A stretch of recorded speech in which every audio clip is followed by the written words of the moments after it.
ti jong pi ngas ngos kun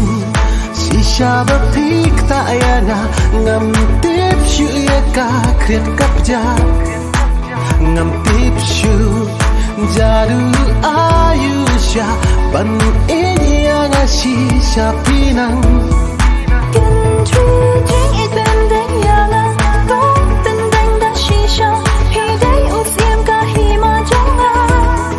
hi wan but sun shan len ta ha jing em jong a pi long u nai khap sao sin ya nga la hut kam sin kak de ka sharem ha ba pi wan man kudu yana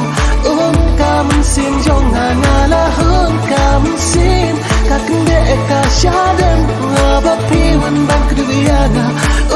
kam sin jong nga tu bat kikti da ka jing i ka chaba pi ya lam nan nga be pins no ya jing ye ba shisha